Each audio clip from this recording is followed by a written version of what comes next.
शांति। प्रजापिता ब्रह्मा कुमारी ईश्वरी विश्वविद्यालय में आज ज्ञान मंथन स्टूडियो में एक ऐसी दिव्य आत्मा जो परिस्थितियों से पार करते करते स्वयं को सम्मान में रखते हुए अपने आप को बाबा के नैनों के नूर बने। ऐसे हमारे गाजीपुर से पिछले 30 सालों से आप ईश्वरीय ज्ञान से जुड़े हुए हैं और अपने आप को निर्विघ्न चला रहे हैं। ऐसे हैं तिरवासी भाई जी जो आज हमारे ज्ञान मंथन स्टूडियो में पहुँचे हैं। आइए उनकी जीवन गाथा के ऊपर में प्रकाश डालते हैं कि कैसे कैसे परिस्थितियों से पार करते हुए आज यहाँ तक पहुँचे हैं, कैसे उनको बाबा सहयोग करता है, समाज में रहते हुए अपने जीवन को कमल फूल की तरह खिला रहे हैं। ऐसे पवित्र आत्मा को हम स्वागत करते हैं हमारे तिरवासी भाई जी। तिरवासी भाई जी, ओम शांति। ओम शांति। तिरवासी भाई, आपका जन्म कहाँ हुआ था? सदर जहाँपुर एक गांव पड़ता है जखनिया ब्लॉक में, गाजीपुर जिला में। पढ़ाई लिखाई 10वीं तक भुरकुड़ा कॉलेज से किया हूँ। ओके। तो ब्रह्मा कुमारी का जो ज्ञान है आपको कब और कैसे मिला? हम बॉम्बे से 1992 में गए थे घर पे। तो हम अपना कपड़ा प्रेस करने जा रहे थे। हम कनौजिया समाज से, धोबी समाज से। तो हम प्रेस कर रहे थे। बॉम्बे में भी लॉन्ड्री की दुकान है। तो जैसे हमने प्रेस उठाई तो तार जो केबल था थोड़ा मोटा था, हम केयर नहीं किए, वो बंधा हुआ नहीं था और वैसे झटका से लग गया। और नया घर का निर्माण हुआ था, नीचे कुछ ऐसे दलदल टाइप था, ओरिंग नहीं हुई थी।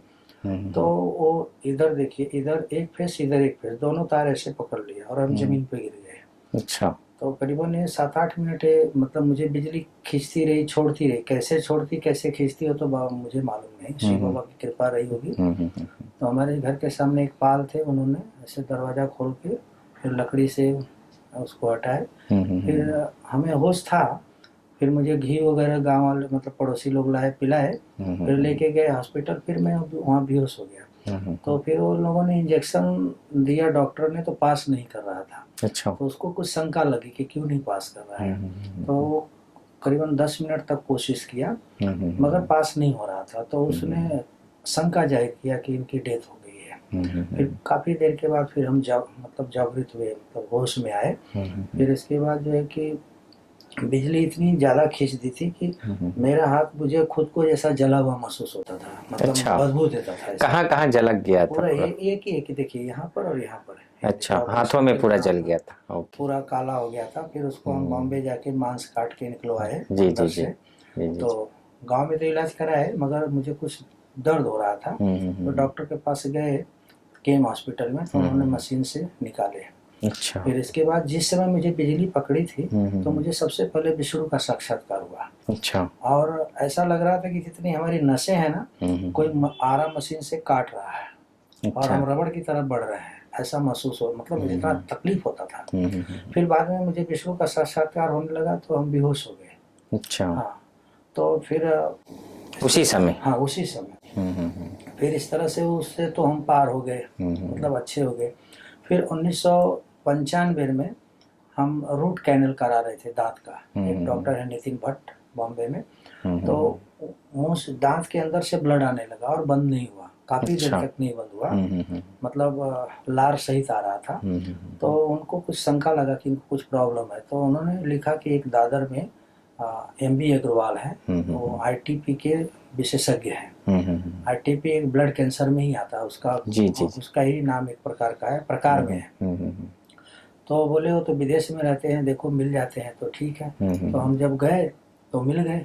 तो फिर उन्होंने हमारी बोन मैरो की है। बाद में फिर हाथ पर उन्होंने एक मशीन, मतलब ब्लेड से कट करके चेक किए। तो बहुत तो मतलब थे तो बुजुर्ग, मगर उनको क्या हमारे ऊपर रहम आया, क्या आया, बड़े उदास होकर के बोले कि भी हम आपके साथ कोई और आया है। बोला हम, हमारे साथ तो कोई नहीं है। जब हम डोंबिवली से जा रहे थे दादर, तो हमारे जो कुर्ते थे और लार सहित जो ब्लड आए थे पूरे उस कपड़े में लग गया, फैल गए थे। तो मुझे पुलिस जो है थाना में अटैक किया। थाना में हम मतलब उतर गए, रेलवे स्टेशन उतर गए। कारण कि ज़्यादा हो गया तो हम सोचे इसको धो लेंगे। तो वहीं पर पुलिस ने अटैक किया। तो बोला कि कैसे ब्लड हुआ, क्या हुआ, तुम मारी मारा किया, क्या किया। बोला नहीं, मुझे ऐसे ऐसे हो गया है। फिर वो उन लोगों ने अपनी गाड़ी से वो दादर लेके गए। फिर वो वहाँ डॉक्टर ने जो देखा, अपना बोन मैरो किया, वो मशीन से चेक किया, फिर इधर कट किया, फिर उसने चेक किया, तो उसने बड़े दुख के साथ बोला कि आपको तो जो है कि आईटीपी ब्लड कैंसर हो गया है। अच्छा, आईटीपी हाथों में? हाँ, मतलब पूरे शरीर में। पूरे शरीर में? ओके। आपके अंदर सेल जो है सिर्फ 500 है। अच्छा। व्हाइट सेल जो होता है वो 500 है। तो उसको भी यकीन नहीं हो रहा था, फिर से चेक किया, वापस चेक किया, फिर से हुआ, तो उसने हिंदुजा हॉस्पिटल में फिर भेजा। उसको विश्वास नहीं हो रहा था कि 500 पर आदमी वहां से चल के कैसे आएगा और कैसे खड़ा रहेगा। तो फिर हिंदुजा में गए तो वहां पर बोला पेशेंट कौन है, बोला हम ही है। तो वो बोला पागल हो तो नहीं हो, आपका जो बोन मैरो हुआ है अभी से कुछ 1 घंटा 27 मिनट पहले हुआ है, और यहाँ जो आए हो तो बोन मैरो होने वाला थोड़ा आराम करता है 2 घंटा 3 घंटा। तो फिर डॉक्टर को फोन किया, बोला नहीं पेशेंट वही है। फिर उन लोगों ने चेक किया तो उन लोगों ने भी पाया कि 500 ही सेल है। अच्छा। तो उन लोगों को भी आश्चर्य लगा, ऐसा कैसा है, लगता है कुछ गड़बड़ है। फिर से चेक किया तो उतना ही था। तो फिर इसके बाद डॉक्टरों ने मीटिंग किया और एक इंजेक्शन लगा के मुझे एसी रूम में रखे और बोले आपके कोई घर का है, बोला कोई नहीं है। तो बोले आपस में बात कर रहे थे, मैं सुना अच्छी तरह से, ये 2 घंटे का मेहमान है। अच्छा, और इसके डॉक्टर ने बोल दिया? तो जो MBA अग्रवाल है उनकी काफ़ी एज है और दुनिया में माने जाने डॉक्टर है। बोले अपनी पूरी लाइफ में मैंने डॉक्टरी में ऐसा पेशेंट न देखा है न देखेगा। 500 सेल पर एकदम, मतलब दिखने में एकदम स्वस्थ है, बात भी अच्छा करता है, सब अच्छा करता है। तो फिर इसके बाद जो है उन लोगों ने सारी फीस मुझे, मतलब 7 दिन मुझे भर्ती किए थे पीटी हिंदुजा में, मगर कुछ ट्रीटमेंट जितना भी किया कुछ उसका अर्थ नहीं निकला। 500 का 500 ही रहा। अच्छा। हाँ, ना बढ़ता था न घटता था। तो फिर उन लोगों ने मुझे छोड़ दिया और सारी बिल जो थी माफ कर दी। नहीं। अच्छा।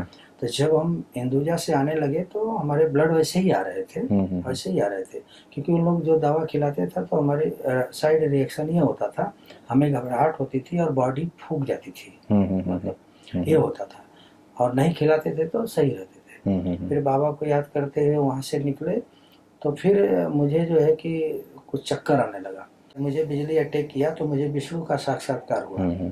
फिर यहाँ से जब हम गए ऑपरेशन कराने के लिए हाथ का, तो हमारा लॉन्ड्री का धंधा है बम्बेली में, तो हम कपड़ा प्रेस कर रहे थे तो मुझे लक्ष्मी नारायण का बैज मिला। अच्छा। तो उसको हम देखने लगे, बोले ये क्या है, यही तो मुझे साक्षात्कार हुआ था।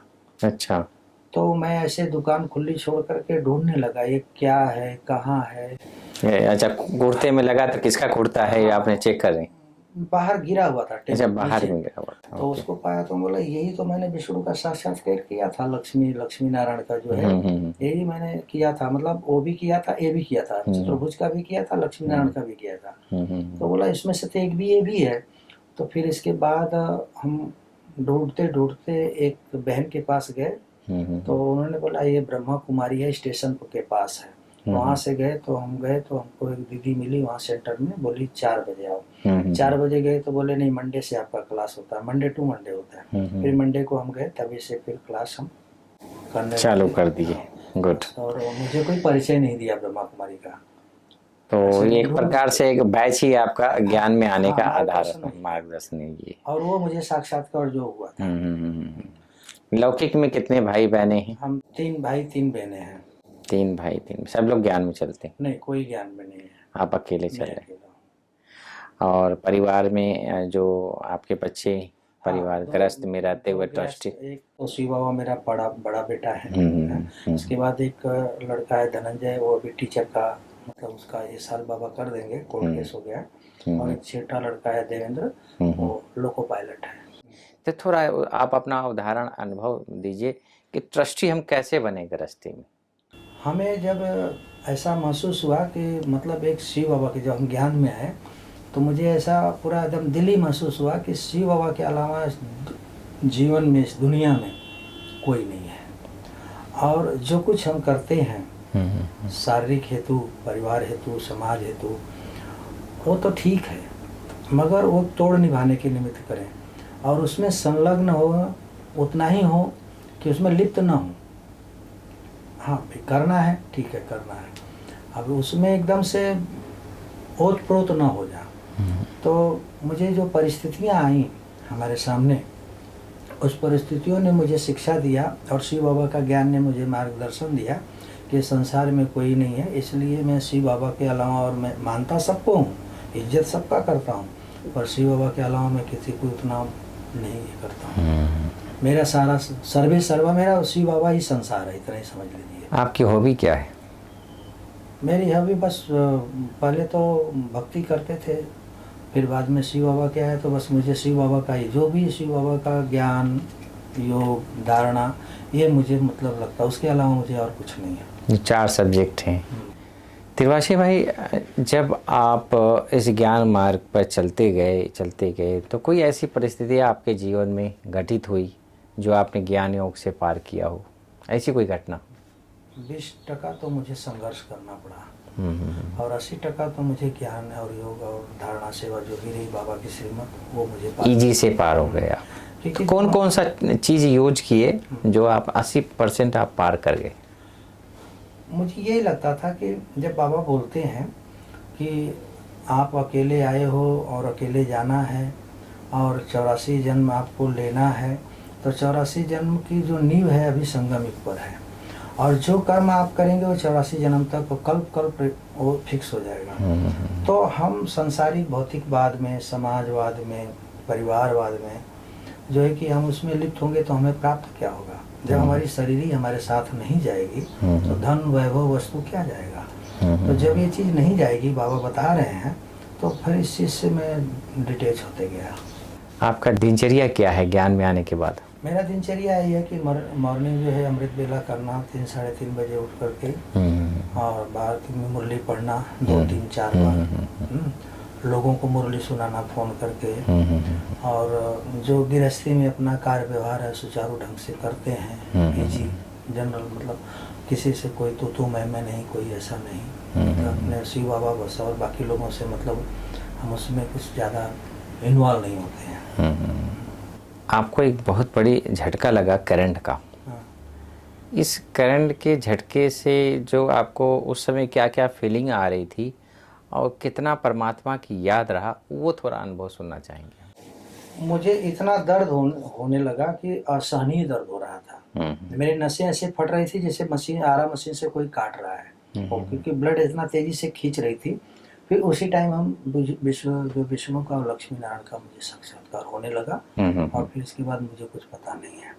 फिर बाद में मुझे होश आया, तो पाया कि मुझे ऐसा हो गया है। फिर गांव वालों ने मुझे हॉस्पिटल लेके गए, छोटे से गांव का एक मार्केट है, वहाँ लेके गए। तो जब वो ग्लूकोज लगाने की कोशिश किया, फिर मैं धीरे धीरे, मेरा जो होश है वो मतलब बेहोश के टाइप में आ गए थे, बेहोशी हो गए थे, एक प्रकार से हो ही गए थे। तो फिर वो नस में इंजेक्शन लगाने की, ग्लूकोज लगाने की कोशिश कर रहा था, पास नहीं कर रही थी। तो कई बार कोशिश किया, बाद में उसको शंका लगा कि इनकी डेथ हो गई है। अच्छा। मतलब बोल भी दिया। बाद में कुछ लोगों ने बताया 30-35 मिनट के बाद फिर मुझे होश आया, फिर इंजेक्शन लगा, फिर 10-20 दिन हम घर रहे, फिर बॉम्बे आकर के उसका ट्रीटमेंट वगैरह करा। आपने कहा कि हम ब्लड कैंसर हो गया था या कुछ आईटीपी कैंसर हो गया था, तो वो कैंसर आपने कैसे ठीक किया? देखिए, एक्चुअली मैं सब दवा तो मैं इंजेक्शन दवा डॉक्टर MB अग्रवाल ने किया अपने हिसाब से, हिंदुजा से, केम से, और उनका विजय क्लिनिक दादर में है, और काफ़ी लाखों रुपए का उन्होंने खर्च किया हमारे ऊपर, और मगर हुआ कुछ भी नहीं। तो हम बोले जब कुछ हो ही नहीं रहा है तो बाबा भी सुप्रीम सर्जन है, तो हम उसी से इलाज कराएं। फिर रोज हम दिन में हजारों बार बोलते, बाबा आप सुप्रीम सर्जन हो, आप मेरा मालिक आप ही हो, दुनिया में जो कुछ हो आप मेरे हो, मेरे अलावा, आपके अलावा मेरा इस दुनिया में कोई नहीं है, तो आप जो है मेरा आप ट्रीटमेंट करो। इस तरह से बोलता गया, और ये कहता गया कि मैं ठीक हो रहा हूँ, मैं ठीक हो रहा हूँ, मेरा जो सेल है वो बढ़ रहा है, मैं स्वस्थ हो रहा हूँ। ये मैं मॉर्निंग में, शाम को, रात को हजारों बार बोलते थे, और अंदर ही अंदर ही। और बाबा की छाया हमारे ऊपर है, बाबा की किरणें आ रही हैं, हमारी शरीर बहुत जो है कि बलिष्ठ हो रही है, और हम बहुत ताकतवर हो रहे हैं, हम स्वस्थ हो रहे हैं। इस तरह से ये सब हम संकल्प करते थे, और ऐसा ही होगा, ऐसे ही हुआ। है। और वो आपके अंदर वो फील होता हाँ, गया होता गया, होता गया। और कैंसर आज है नहीं। नहीं है अभी, कुछ नहीं अभी, कुछ 4.5 लाख सेल है। 4.5 लाख, कहाँ 500 था और कहाँ 4.5 लाख हो गए हैं। तो ये है योग का करामात। हाँ, ये बाबा की मुझे विश्वास, सुप्रीम सर्जन है और बाबा ही ठीक करेगा। और कोई डॉक्टर, जब वो जिस्मानी डॉक्टर नहीं ठीक करेगा तो रूहानी डॉक्टर ही ठीक करेगा, ऐसा मैंने, ये दृढ़ विश्वास था हाँ, आपका। मुझे निश्चय था और हर बात में निश्चय रहता है। आज तिरवासी भाई ने जिस प्रकार से आज रूहानी सर्जन का जो अनुभव सुना रहे हैं कि प्रथम डॉक्टर जो निराकार शिव है, परम पिता परमात्मा है, उनकी हीलिंग और फीलिंग से, उनके वाइब्रेशन से और अपने दृढ़ इच्छा शक्ति, अपने संकल्प शक्ति, श्रेष्ठ संकल्प शक्ति कि हमारा खून बढ़ रहा है। परिस्थितियाँ आती है, हर एक को आती है, लेकिन जिस प्रकार से हमारे भाई साहब ने सुनाया कि संकल्प की शक्ति से आज कैंसर जैसी बीमारी पर भी उन्होंने जीत प्राप्त की। जी हाँ, तो ये दृढ़ निश्चय शक्ति, ये अगर आप लेकर आए तो ऐसा कोई रोग नहीं है जो आप जीत नहीं पा सकते हैं। हर रोगों की दवा है दृढ़ इच्छा शक्ति, निश्चय बुद्धि विजयंती। जी हाँ, ऐसे हमारे भाई साहब। आगे हम सुनते हैं, लौकिक में भी आप रहते हैं, अलौकिक में भी रहते हैं, तो इन दोनों की जो बैलेंस है ये कैसे आप मेंटेन रखते हैं? देखिए, जो गृहस्थी का कार्य व्यवहार है उसको हम सुचारू ढंग से दिल व जान से करते हैं। उसमें कोई हम न कमी नहीं छोड़ते, कमी पेशी। और जो बाबा का है उसको भी उससे भी ज़्यादा हम कोशिश करते हैं और सफल भी होते हैं। उसी तरह से बाबा का भी करते हैं, ज्ञान योग धारणा सेवा जो भी। और कहते हैं परमात्मा को तुम ही हो माता पिता सखा बंधु, कहते हैं उन्हें। तो वो मेरा सब कुछ है, हमें पता है दुनिया ढूंढ रही है लेकिन हम उसके साथ संबंधों का अनुभव कर रहे हैं। तो ऐसा कौन कौन सा संबंध आप विशेष उसको यूज और प्रयोग करते हैं और उसकी प्राप्ति का अनुभव करते हैं? कौन कौन से ऐसे संबंध हैं? देखिए, सबसे बड़ा मेरा शिव बाबा से संबंध रहा है सुप्रीम सर्जन और सुप्रीम दोस्त का और पिता का।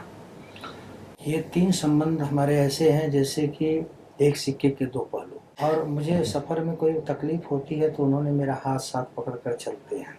जैसे कि मुझसे ब्लड आ रहे थे तो उंगली पकड़ के गए। फिर एक घटना बताऊं, भोजन बना के जैसे आ रहे थे तो नीचे दुकान है, ऊपर महला है। जी जी। तो जैसे उस पर पैर रखे तो उसके कुछ प्लाई के 18 mm के थे। कुछ जो भाग इतना बड़ा वो एंगल के साथ लेके नीचे आ गया। अच्छा।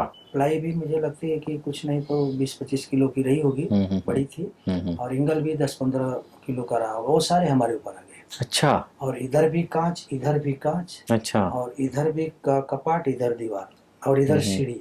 उसके बीच में वो गिरा, सब कांच टूट गए, पर बाबा ने मुझे एक भी कांच घुसा नहीं हमारे बॉडी के अंदर। क्या बात, बहुत सुंदर। और इसके बाद जो प्लाई गिरी थी, वो प्लाई कैसे एंगल कैसे जो है कि साइड में गया वो भी मुझे मालूम नहीं। एक आश्चर्य, मुझे लगता है कि एक चमत्कार हो गया। नहीं, आप सोच क्या रहे थे उस समय, संकल्प क्या चल रहा था? कुछ नहीं, जब हम गिरे तो शून्य अवस्था में हो गए, अचानक गिरा ना। तो मुझे कुछ एक सेकंड में नीचे आ गए। अच्छा। 10 फुट की ऊंचाई थी, 9.5 फुट की। जी जी। तो 2-1 सेकंड में आ गए होंगे नीचे। और इतना तेज से लगा, एकदम गिर गए। तो अपना वजन हो तो जो ये राइट में लेफ्ट में है वो क्रैक हो गया। अच्छा। हड्डी। फिर हम वैसे ही डॉक्टर के पास गए, उन्होंने, और देखिए डॉक्टर बोले थे कि आपको चोट लगेगी तो ब्लड नहीं रुकेगा। अच्छा। MBA अग्रवाल बोले थे ये बीमारी में यही है कि ये आजीवन आपको रहेगा। भले ये ठीक हो गया है पर आपको गहरी चोट लगेगी तो ब्लड बहता रहेगा और इससे आपकी नुकसान हो सकता है, क्षति हो सकती है, डेथ हो सकती है। पर बाबा की कमाल की 40 मिनट के बाद ब्लड बंद हो गया। 40 मिनट ब्लड बहता रहा। बहुत तीव्र गति से नहीं, बात थोड़ा थोड़ा लगा था, 7-8 जगह सिर में, नाक पे, इधर और इधर भी लगा था। फिर टाका उका लगाए, सही हो गया। और इसके बाद जो है कि दर्द इतनी असहनीय थी कि दर्द कितने भी कोई दवा खाते थे दर्द ठीक ही नहीं होती थी। तो रात को 12:30 पौने 1 बजे बाबा को बोला, बाबा दर्द तो ठीक नहीं हो रही है, मैंने दवा खाई, तो आप ही मेरे सुप्रीम सर्जन हो, कुछ आप ही करो। जैसे बोला, और हम जाग रहे थे, दर्द में सोएंगे कैसे। तो ब्रह्मा बाबा आए, मुझे गोदी में लिए, एकदम प्रत्यक्ष में मैं देख रहा हूँ, और मुझे ले करके सो गए। सो गए, दर्द खत्म, सब दर्द मतलब उतना नहीं खत्म हुआ था, पर एक रही कि मान लीजिए कि मुझे 2 फुट जाना है तो मुझे कम से कम 2-3 मिनट लगता था घिसकने में, पैर भी नहीं घिसकता था, इतना अच्छा। दर्द होता था। पर सेंटर जाना, मुरली सुनना एक दिन बंद नहीं किया। अच्छा, एक इसके दिन दौरान भी? नहीं बंद किया। रिक्शे से जाते थे और जिस रिक्शे में जाते जो भी भाई बैठता था शिव संदेश उनको देते थे, अच्छा है। आते जाते। पर सेंटर की सीढ़ियाँ चढ़ने में मुझे 15 से 20 मिनट लगता था, पर सीढ़ी चढ़ के झूल के चढ़ के जाता था पकड़ के ऐसा। हाँ, तो मगर मुरली सुनना बंद नहीं की है। मुरली तो मेरी जान है। तो ये ट्रीटमेंट कैसे हुआ? ये ट्रीटमेंट फिर एक बाबा के बच्चे आए, बोले इंग्लिश दवा नहीं करो, मैं आयुर्वेदिक देता हूँ। वो हड़जोड़ वगैरह दिए और कुछ दवाइयाँ इस तरह से दिए, फिर ठीक हो गए। अच्छा। हाँ, ठीक हो गए। बाबा किसी न किसी को निमित्त बनाता है हाँ, ठीक करने में। पर वो प्लास्टर के लिए बोले थे डॉक्टर, आपको प्लास्टर कराना पड़ेगा। बाबा बोला हम प्लास्टर नहीं कराएंगे, फिर रोजी रोटी बंद हो जाएगी, बच्चे को क्या करूँगा। तो प्लास्टर बगैर वो ठीक हो गया। एक बार हम जा रहे थे 1998 में, तो उस गाड़ी में बैठे थे मतलब उसको चलाने वाले मुस्लिम भाई थे और उसमें बैठने वाले भी मुस्लिम भाई थे। गाड़ी की स्पीड 150 से के आसपास से आगे भी रही होगी। अच्छा। और उसका चक्का निकल गया और वो रोड खनते हुए गई, चक्का एक साइड गया, पर उसमें न बैठने वाले को कोई क्षति हुई न गाड़ी को हुई। और जो लोग बैठे थे तो वो बोल रहे थे कि फरिश्ता बैठा था, हमको फरिश्ता नजर आ रहा था। वो लोग बोल रहे थे, मुसलमान भाई थे। दोहरी घाट की बात है। अच्छा। दोहरी घाट से हम आ रहे थे। तो मतलब ऐसा, मतलब बाबा ने बचाया हमें, एक जीवन दान मिल गया। भ्राता जी, आज के युवा पीढ़ी को आप क्या संदेश देना चाहेंगे? कि कोई भी बीमारी होती है ना, तो सबसे पहले आप शिव बाबा को बोलिए कि ये मुझे प्रॉब्लम है, ये तकलीफ है, बीमारी है, आप ही ठीक करो। और उन पर एकदम निश्चय कर लो और विश्वास कर लो कि इसको भगवान शिव बाबा जो है कि ठीक करेंगे, निश्चित रूप से ठीक करेंगे। और हो भी जाता है। जो संकल्प हम पॉजिटिव बार बार करते हैं, क्योंकि मेरा अनुभव है, मुझे हर्निया था और उसी दिन जिस दिन ऑपरेशन कराना था उसी दिन लॉकडाउन लग गया और हम ऑपरेशन नहीं कराए और अभी तक ठीक है। मुझे अल्सर था, थोड़ा सा इलाज से बड़ा सा वो बोले कि बहुत काफ़ी इलाज कराना पड़ेगा, पर शिव बाबा को हम दवा रख कर बोले आप इसमें शक्ति भरो बाबा, यही दवा मुझे जो है ठीक करेगी, और ठीक कर दी। तो सबको हम तो यही कहेंगे कि शिव बाबा को अपना सुप्रीम सर्जन सर्वे सर्वा मान लीजिए, हर बीमारी से मुक्त हो जाएंगे, मेरा अनुभव है। क्योंकि मेरा हार्ट का भी ऐसे ही था, वो भी ठीक हो गया, किडनी का था वो भी ठीक हो गया, अल्सर का वो भी ठीक हो गया। अभी कुछ 15 दिन पहले मुझे चूहा काट लिया और इतना दर्द हो रहा था, मैंने नीम की पत्ती और हल्दी लगाई, बोले बाबा आप इस पर इतनी शक्ति भर दो कि ठीक हो जाए। डॉक्टर बोले आपको 2 इंजेक्शन लेना पड़ेगा 14 दिन के अंतराल पर, हैं, और हम एक भी इंजेक्शन नहीं लिए, ठीक हो गया। तो इस तरह से बहुत सारी बीमारियां का बाबा ने ठीक किया है, मेरा तो अनुभव है, मेरा ठीक हुआ है। तो मैं तो बोल सकता हूँ कि भगवान के अलावा और कोई जिस्मानी डॉक्टर ठीक है, पर रूहानी डॉक्टर के आगे तो भाई, परमात्मा के आगे तो मैं तो नहीं बोलूँगा। तो अगर भगवान पर विश्वास कर लिया जाए, शिव बाबा पर विश्वास कर लिया जाए, तो कोई भी बीमारी ऐसी नहीं है कि जो ठीक नहीं हो सकती है। दोस्तों, एक नए एपिसोड में नए व्यक्तित्व के साथ फिर मिलते हैं। तब तक के लिए ओम शांति। ओम शांति।